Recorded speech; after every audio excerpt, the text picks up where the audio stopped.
Snowflakes danced like specters outside the frosted windows of Joe's Diner, a quaint refuge amidst the relentless northern winter. The warm glow inside battled the creeping cold, a beacon of solace in the small, snow-laden town. I was hunched over a steaming cup of black coffee, its bitter aroma mingling with the scent of freshly baked apple pie and the subtle hint of pine that snuck in every time the door swung open. Joe's hadn't changed much since I was a kid. The red vinyl booths still had that comforting squeak, and the jukebox in the corner played the same old tunes, a soundtrack to a simpler time. It was the kind of place where memories lingered in the air, thick enough to taste. "Lucas Moore, as I live and breathe," a familiar voice boomed, slicing through my reverie. I looked up to see Eddie Jenkins, an old friend, or as close to one as I had left. His face was weathered, like a leather jacket left out in the storm, but his eyes still sparkled with that mischievous glint I remembered. "Eddie," I greeted, my voice a low rumble, barely audible over the clatter of dishes and muffled conversations. "Didn't expect to see you here." He slid into the booth opposite me, his large frame testing the limits of the seat. "Heard you were back in town. Couldn't believe it until I saw it with my own eyes." I nodded, taking another sip of my coffee. "Just passing through." Eddie's expression turned serious, a rare shift from his usual jovial demeanor. "Listen, Lucas, I know why you're really here. Word travels fast in a small town. You're hunting again, aren't you?" I remained silent, letting the question hang in the air like the steam from my cup.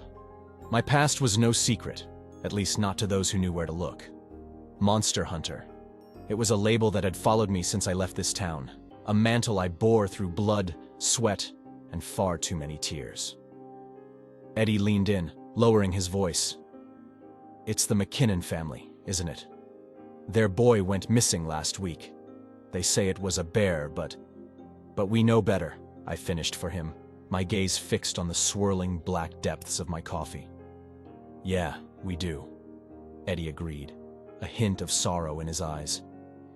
"You always had a knack for sniffing out the things that go bump in the night." I let out a dry chuckle, the sound more bitter than the coffee. "More like they have a knack for finding me." Eddie's hand reached across the table, a gesture of solidarity. "You saved a lot of lives, Lucas. People here haven't forgotten that, even if they pretend to." I looked up, meeting his gaze. "Sometimes I wish they would." The bell above the diner's door jangled, cutting our conversation short. I glanced over my shoulder, watching as a young couple, blissfully unaware of the darkness lurking beyond the safety of the diner's walls, found a booth. Turning back to Eddie, I saw the concern etched on his face. "Be careful, Lucas. This town has its secrets, secrets that don't take kindly to being unearthed." I nodded, a sense of foreboding settling in my gut. "I always am." Eddie stood up, clapping me on the shoulder. "Good to see you, Lucas. Really good." As he walked away, I stared out the window, watching the snowfall intensify, each flake a silent witness to the horrors that lay hidden in the shadows. This town, with its nostalgic charm and whispered fears, was a reminder of a life I had tried to leave behind. But the hunt called to me, a siren song I couldn't ignore. And as the darkness of the night deepened, I knew one thing for certain. The monsters were out there, and I was the only one who could stop them. The outskirts of the town lay draped in a shroud of snow, each flake silent in the ghostly quiet. The tires of my old Ford truck crunched over the icy gravel as I pulled up to the edge of the forest, the place where reality seemed to fray at the edges. Stepping out into the biting cold, I pulled my coat tighter around me, the fabric stiff with frost. My breath formed icy plumes in the air, mingling with the lingering scent of pine and something else. Something foul, hidden beneath the winter's mask. I had come back to this god-forsaken town on the whispers of the wind, tales of death and shadows that slipped through the night. The locals spoke in hushed tones about the recent disappearances, each story tinged with fear and the unspoken knowledge that this was no ordinary predator. The crime scene was a macabre tableau set against the pristine snow. Yellow tape fluttered in the frigid breeze, marking the boundary between the mundane world and the realm of nightmares. I ducked under it, my boots leaving deep impressions in the snow as I approached the center of the disturbance. Blood, now frozen, painted the snow in grotesque crimson strokes. The violence of the attack was evident in every splatter and streak, a story written in gore and terror. I crouched down, examining the patterns, looking for the telltale signs that would confirm my fears. And there they were, almost hidden beneath the chaos of the scene. Large, irregular tracks, their edges blurred by the snowfall, but unmistakable in their implication. Not bear, not wolf, but something else, something far more sinister. I followed the tracks with my eyes, watching as they led into the dense thicket of the forest, where the trees stood like silent sentinels guarding secrets too dark for the light of day. A shiver ran down my spine, not from the cold, but from the realization of what I was hunting. As I stood, a glint of something caught my eye, partially buried in the snow. I knelt down, brushing away the fine powder to reveal a small metallic object. It was a locket, its surface stained with blood. A silent scream amidst the stillness. Flipping it open, I found two photographs. A young couple, smiling, full of life and oblivious to the nightmare that awaited them. Their eyes seemed to stare into mine, a silent plea for justice, for vengeance. I pocketed the locket, a lead in a case that had none. My gaze returned to the forest, to the darkness that lay beneath the boughs of the ancient trees. Whatever had done this was still out there, waiting, watching. With a final look at the desolate scene, I made my way back to the truck.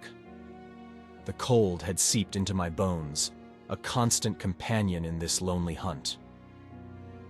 The moon hung low in the sky, a pale specter overseeing a world plunged into an icy stillness. As I trudged through the dense, snow-laden woods, every step felt like a descent into a realm forgotten by time, a place where ancient fears roamed free. My breath came out in ragged clouds, the cold air biting at my lungs. The forest around me was full of shadows and silhouettes, trees standing like silent monsters in the night. The only sound was the crunch of snow under my boots, a steady rhythm in the unsettling quiet. I had loaded my rifle with silver bullets, their cold sheen a grim reminder of the reality I faced: werewolves. The word itself was enough to send a shiver down the spine of any sane man. But I had long since left sanity behind in my quest to rid the world of such abominations. The evidence at the crime scene had been clear. The tracks, the brutal nature of the attack, it all pointed to a lycanthrope. And now, here in the heart of their territory, I felt the weight of their presence. A tangible pressure in the air that threatened to suffocate me. Suddenly, a low growl echoed through the trees, a guttural sound that seemed to come from everywhere and nowhere. I froze, my senses on high alert, eyes scanning the darkness for any movement. The growl was answered by another, and then another. A chorus of nightmares hidden in the veil of night. I crouched low, moving slowly, my rifle at the ready. The moonlight filtered through the branches, casting ghostly patterns on the snow, a deceptive beauty that masked the danger lurking within. And then I saw it. A pair of eyes, glowing like embers in the darkness. They were fixed on me, unblinking, full of primal hunger and intelligence. The werewolf stepped forward, its form emerging from the shadows, a monstrous silhouette against the snow. It was larger than any wolf, its fur matted with blood and dirt, its muscles rippling beneath its skin. But it was the eyes that held me captive, a window into a soul consumed by the beast within. I raised my rifle, my finger on the trigger, but I hesitated. There was something familiar in its gaze, a flicker of something human, a remnant of the person it once was. The moment was shattered by a sudden movement to my left. I turned just in time to see another werewolf lunging at me, its jaws open in a silent snarl. I fired instinctively, the shot ringing out in the night, a bright flash in the darkness. The werewolf yelped, a sound that was almost human, and retreated back into the shadows. I swung my rifle back to the first werewolf, but it was gone, melted into the night as if it had never been there. Panting, I realized I was in their territory now, a hunter turned prey. My heart pounded in my chest, a drumbeat of fear and adrenaline. I had to get out, regroup, and plan my next move. As I made my way back through the woods, the howls of the werewolves followed me, a haunting melody that promised more bloodshed to come. The line between hunter and hunted had blurred, and I knew that this was only the beginning of a hunt that would push me to the very limits of my resolve. The room was sparse, illuminated only by the flickering light of a single bulb hanging from a frayed wire. Maps and newspaper clippings adorned the walls, a chaotic tapestry of information that only made sense to me. This was my sanctuary, my war room, where I planned my hunts with meticulous precision. I sat at the worn wooden table, strewn with books and notes about lycanthropy, ancient lore mingled with modern sightings. The musty smell of old paper filled the air, mingling with the faint odor of gun oil and the pine scent that seemed to follow me from the woods. My gear lay spread out before me. Silver bullets gleamed in the dim light, each one a small promise of death for the creatures that stalked the night. My rifle, a custom-built piece of lethal artistry, lay disassembled for cleaning. Every part had to function flawlessly. There was no room for error when hunting monsters. I picked up a bullet, rolling it between my fingers as I pondered over the maps. The attacks weren't random. They followed a pattern, a territorial marking of sorts. The werewolves were staking their claim, and the town was caught in the middle. I traced a line connecting the sites of the attacks, muttering curses under my breath. The pattern formed a rough circle, with the forest at its heart. Clever bastards, I whispered to myself. The forest provided them cover, and their encroachment into the town was strategic, not just for food, but to instill fear. I leaned back, my eyes scanning the room, taking in every piece of information, every theory I had crafted. The werewolves were more than just mindless beasts. They were cunning, perhaps even organized. The old locket I had found at the crime scene lay next to my notebook. I opened it again, looking at the faces of the young couple, a reminder of the stakes. This wasn't just about hunting. It was about saving lives, about preventing more faces from being added to my collection of the lost. I stood up, feeling the weight of fatigue on my shoulders. Sleep was a luxury I couldn't afford, not while the beast roamed free. I began to reassemble my rifle, each piece clicking into place with a satisfying certainty. Once my gear was ready, I donned my coat, feeling the familiar weight of the rifle slung across my back. I glanced around the room one last time, ensuring I hadn't missed anything. The answers were here, somewhere amongst the chaos of my research. I just had to piece them together. Stepping out into the night, I felt the cold embrace of the winter air. The moon was a thin crescent, its pale light barely piercing the darkness. It was a hunter's moon, a sign that the night would be long and fraught with danger. The moon was a silent witness, hanging low and indifferent in the starless sky, as I approached the latest horror this damned town had to offer. My boots crunched over the frost-hardened ground, each step a grim march towards the new crime scene, a place where nightmares had left their mark. The scene was cordoned off, but in a town this small, police tape was more a suggestion than a barrier. I ducked under it, my senses immediately assaulted by the metallic tang of blood that hung thick in the air. It was a massacre. The bodies were torn apart with a savagery that spoke of more than just hunger. This was a display of power, a message written in blood and sinew. My stomach churned, but I forced myself to look closer, to see beyond the carnage. I moved methodically, my eyes scanning for the telltale signs that only a hunter like me would recognize. And there they were. Not just tracks this time, but something else. Marks on the trees, claw marks, deliberate and patterned. It was a language, a form of communication I hadn't seen before. Fuck, I muttered under my breath. These weren't just beasts, they were thinking, strategizing creatures, far more dangerous than I had anticipated. I crouched near one of the bodies, the poor bastard barely recognizable as human now. But it was what was clutched in his hand that caught my attention.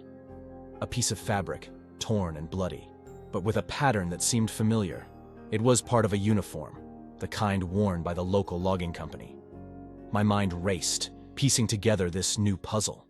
The logging company had recently expanded its operations, cutting deeper into the forest. Territory. This was about territory. As I left the crime scene, the weight of what I had discovered bore down on me. The werewolves were smart, organized, and they were sending a clear message: stay out of the forest. I made my way back to my headquarters, my mind ablaze with strategy and a burning desire for vengeance. The werewolves had shown their hand, and it was my turn to play mine. They had underestimated me, and that was their mistake. I would be ready for them, with silver and steel. The hunt was on, and I was the hunter in the darkness, a shadow amongst shadows, ready to strike back. The night had swallowed the wilderness whole, turning it into a domain where only shadows and whispers dared to roam. The moon, shrouded by scudding clouds, cast an eerie pall over the forest, its light an unreliable ally in the dense canopy of trees. My heart beat a steady rhythm of anticipation as I moved through the underbrush, rifle in hand, every sense attuned to the subtle language of the night. The forest was alive with sounds, the rustle of leaves, the distant hoot of an owl, the occasional snap of a twig, but beneath it all was a silence, a waiting, as if the very earth was holding its breath. I had come to their territory, the heart of the werewolves' domain, armed with more than silver bullets and blind courage. I had a plan, a strategy to lure them out, to use their own territorial instincts against them. But nothing had prepared me for the sheer ferocity with which they guarded their realm. A howl shattered the silence, a primal sound that seemed to vibrate through my very bones. It was close, too close. I turned, rifle at the ready, just as a shadow detached itself from the darkness. The werewolf was massive, its fur a mottled gray that melded seamlessly with the night. Its eyes glowed with a malevolent intelligence, and its lips curled back to reveal gleaming fangs. I didn't hesitate. I fired, the shot echoing through the forest like a thunderclap, but the beast was fast, unnaturally so. It leapt to the side, the bullet whistling past it, and charged. Adrenaline surged through me, and I ran. The forest became a blur of motion, trees and shadows merging into a disorienting kaleidoscope. I could hear the werewolf behind me, its breath a hot snarl in the cold air, its heavy paws thudding against the ground. My lungs burned with exertion, and my legs felt like lead, but fear lent me speed. I knew I couldn't outrun the creature, but I needed space, time to reload, to take another shot.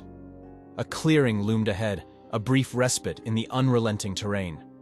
I burst into the open, skidding to a halt, and quickly reloaded my rifle. The werewolf emerged from the trees, its form a nightmarish silhouette against the moonlit sky. We faced each other, predator and prey, hunter and hunted. For a moment, time seemed to stand still. The only sound, the ragged heave of our breathing. Then it lunged, a blur of fur and fangs. I fired, the bullet finding its mark. The werewolf howled, a sound of pain and rage, and staggered back. I didn't wait to see if it would recover. I turned and ran back into the forest, my heart pounding a frantic rhythm. I had wounded the beast, but I hadn't killed it. And where there was one, there were more. The chase was far from over. It was a game of cat and mouse, and in the depths of the forest, the line between the two was perilously thin. I moved through the night, a shadow amongst shadows, knowing that the next encounter would be the decisive one. The abandoned structures on the town's edge were like decayed teeth in the mouth of the wilderness, a stark reminder of better days long past. The skeletal remains of buildings loomed against the night sky, their empty windows like unblinking eyes watching my every move. I tread carefully among the ruins, each step a silent prayer in this desecrated place. The air was thick with the stench of rot and the lingering scent of fear. This was the perfect lair for the werewolves, a place where shadows reigned supreme. Suddenly, a low growl echoed through the stillness, a sound that seemed to come from all directions. I spun around, rifle raised, my heart pounding a frantic rhythm against my ribs. In the gloom, I could barely make out their forms, hulking shapes moving with lethal grace, circling me, cutting off any chance of escape. "Come on, you bastards," I muttered, my finger tightening on the trigger. Without warning, they struck. A blur of fur and claws, one of the werewolves lunged from the shadows. I fired. The gunshot a brief flare in the darkness. But the creature was fast, incredibly fast. It knocked the rifle from my hands, sending it skittering across the ground. I drew my knife, a poor substitute for my rifle, but it was all I had. The werewolf snarled, its eyes alight with bloodlust, and I braced myself for the onslaught. The fight was brutal in the confines of the ruined building. I slashed and stabbed, my blade finding fur and flesh, but the creature was relentless. It clawed and bit, its strength overwhelming, and I felt my energy waning, my movements growing slower. Another werewolf joined the fray, its howls merging with those of its kin. I was outnumbered, outmatched, but I refused to go down without a fight. I fought with the ferocity of a cornered animal, driven by sheer will and the burning need to survive. Blood, both mine and theirs, stained the ground, a crimson testament to the savagery of our battle. My breath came in ragged gasps, each inhale a lance of pain in my wounded side. Just when I thought I couldn't go on, a stroke of luck, my hand closed around the butt of my fallen rifle. With a roar of defiance, I brought it up and fired point blank into the nearest werewolf. The creature howled, a sound that was abruptly cut off as it collapsed to the ground. The other werewolf, sensing the tide turning, backed away, its eyes wary. I stood, panting, blood dripping from numerous wounds, my rifle trained on the creature. For a moment, we locked eyes, two predators recognizing the other's deadly intent. Then, with a growl, it turned and vanished into the shadows, leaving me alone among the ruins. I slumped against a wall, my body a tapestry of pain and exhaustion. This was no victory, just survival. The werewolves were still out there. But I was still alive, still breathing, still fighting. And as long as I drew breath, the hunt would continue. The night was far from over, and the shadows still held their secrets. The abandoned structures on the town's edge were like decayed teeth in the mouth of the wilderness, a stark reminder of better days long past. The skeletal remains of buildings loomed against the night sky, their empty windows like unblinking eyes watching my every move. I tread carefully among the ruins, each step a silent prayer in this desecrated place. The air was thick with the stench of rot and the lingering scent of fear. This was the perfect lair for the werewolves, a place where shadows reigned supreme. Suddenly, a low growl echoed through the stillness, a sound that seemed to come from all directions. I spun around, rifle raised, my heart pounding a frantic rhythm against my ribs.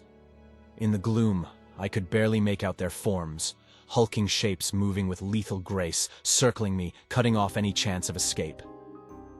"Come on, you bastards," I muttered, my finger tightening on the trigger. Without warning, they struck.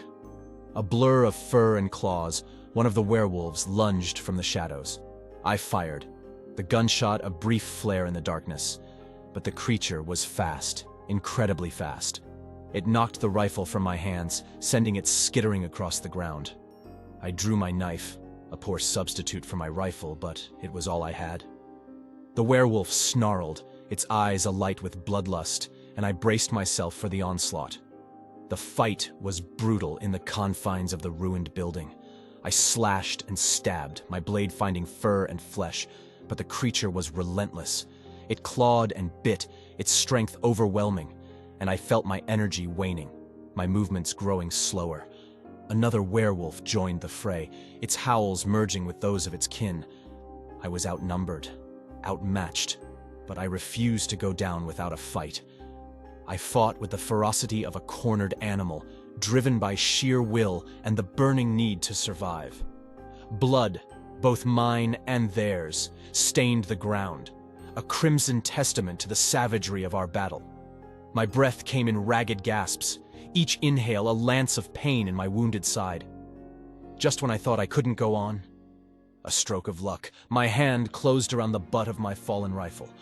With a roar of defiance, I brought it up and fired point blank into the nearest werewolf. The creature howled, a sound that was abruptly cut off as it collapsed to the ground. The other werewolf, sensing the tide turning, backed away, its eyes wary. I stood, panting, blood dripping from numerous wounds, my rifle trained on the creature. For a moment, we locked eyes, two predators recognizing the other's deadly intent. Then, with a growl, it turned and vanished into the shadows, leaving me alone among the ruins. I slumped against a wall, my body a tapestry of pain and exhaustion. This was no victory, just survival. The werewolves were still out there, and the town's conspiracy ran deeper than I had imagined. But I was still alive, still breathing, still fighting. And as long as I drew breath, the hunt would continue. The night was far from over, and the shadows still held their secrets. The forest under the full moon was a realm of silver and shadow, a world transformed by the soft, ethereal light that turned trees into ghostly sentinels. The pain from my wounds was a constant companion, each step a reminder of the brutal clash in the ruins. But the resolve burning within me was fiercer than any physical agony.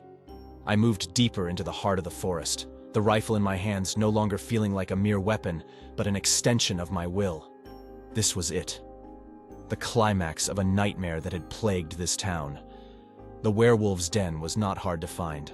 The stench of death and decay led me to a clearing, where the moonlight illuminated a grotesque scene. Bones, remnants of their hunts, lay scattered across the ground, a morbid mosaic of their savagery. I could hear them, the low, guttural growls of the pack, a chorus of the damned that sent shivers down my spine. They emerged from the shadows, one by one, their eyes glowing with malice, their bodies tense with anticipation. This was their domain, and I was the intruder. The Alpha, a massive creature with scars marring its fur, stepped forward. Its gaze locked onto mine, an unspoken challenge, a battle of wills. I knew then that this was more than a physical confrontation. It was a fight for dominance, a struggle for the very soul of the town. "Come on, you sons of bitches," I growled, my voice barely more than a whisper, yet carrying the weight of my defiance. The Alpha howled, a sound that pierced the night and set its kin into motion. The pack attacked, a wave of fur and fangs. But I was ready. I fired, each shot a thunderous declaration of my refusal to yield.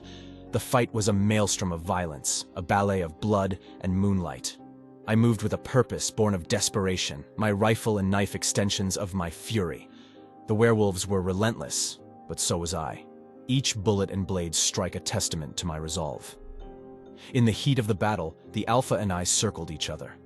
Our eyes met, and in that moment, there was a recognition, a mutual understanding of what it meant to be a hunter, to be driven by primal instincts. With a roar, we clashed. The Alpha was powerful, its attacks ferocious, but I had something it didn't, a reason to fight beyond survival, beyond instinct. I fought for the town, for the innocent lives lost, for the end of this curse. The battle raged, but as the night wore on, the tide turned. One by one, the pack fell, until only the Alpha and I remained, locked in our deadly embrace. With a final, desperate effort, I drove my knife into its heart, the Alpha's howl fading into a whimper as it collapsed, life ebbing away. I stood in the clearing, panting, the silence of the forest enveloping me. The werewolves were defeated, their reign of terror ended. But the cost was etched in the scars I bore, a price paid in blood and sorrow. As the first light of dawn began to filter through the trees, I knew that my hunt was over, but the scars it left would never truly heal. I had faced the heart of the beast and emerged victorious, but the shadows of the forest would always be a part of me. The town, bathed in the soft light of dawn, seemed almost serene, a stark contrast to the shadows and bloodshed that had unfolded in the forest. As I walked its streets, the quiet was a balm to my frayed nerves, yet it carried with it the weight of what had transpired. The events of the night had left their mark, not just on me, but on the soul of the town. The werewolves were gone, their reign of terror ended, but the scars they left behind were not so easily healed. The people I passed wore their relief like a fragile cloak, their eyes still haunted by the memories of fear and loss. I stopped outside the diner where it had all begun, the place where echoes of the past had first whispered to me. It was closed, the open sign dark, but I didn't need its warmth today. My journey here was at an end.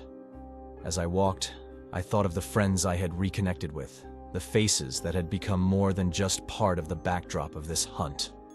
Their lives would go on, but mine was forever changed. I had come here as a hunter, a man on a mission to rid the world of monsters. I reached the edge of town, the boundary between the known and the wild. Here, the road stretched out before me, a ribbon of possibility winding into the distance. I looked back one last time, at the town that had been both a battlefield and a reminder of my own past. The hunt was over, but the journey. My journey was far from finished.